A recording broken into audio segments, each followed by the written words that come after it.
GST. എന്താണ് GST? GST എന്നത് goods and service ടാക്സിന്റെ ചുരുക്കരൂപമാണ്. ഇത് ഇന്ത്യയിൽ ജൂലൈ 1, 2017 മുതൽ പ്രാബല്യത്തിൽ വന്നത് ഒരു വൺ ടാക്സ് സംവിധാനമാണ് GST. GSTയുടെ മെയിൻ ലക്ഷ്യം എന്ന് പറയുന്നത് പലതരത്തിലുള്ള ടാക്സുകൾ അത് വൺ ടാക്സ് രൂപത്തിൽ ഉണ്ടാക്കുക, വാണിജ്യ ഇടപാടുകൾ ലളിതമാക്കുക, ഉൽപ്പന്നങ്ങളുടെ വില കുറയ്ക്കുക, രാജ്യത്ത് ഒന്നായ വിപണി എന്ന് വെച്ചാൽ one nation one tax one market സൃഷ്ടിക്കുക. ഇതാണ് ഇതിന്റെ മെയിൻ ലക്ഷ്യം.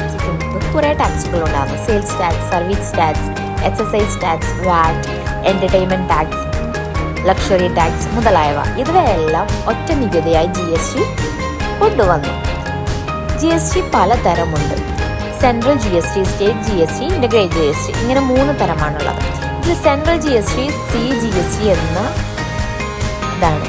ഇത് കേന്ദ്രമാണ് ഈടാക്കുന്നത്. സ്റ്റേറ്റ് GST, SGST എന്നതാണ്. സംസ്ഥാനമാണ് ഇത് ഈടാക്കുന്നത്. IGST, ഇന്റഗ്രേറ്റഡ് GST, സംസ്ഥാനങ്ങൾക്കിടയിലുള്ള ഇടപാടുകൾക്ക് വേണ്ടിയുള്ള GST. ഇത് റേറ്റ്സുകൾ ഇങ്ങനെയാണ് തരംതിരിച്ചിരിക്കുന്നത്.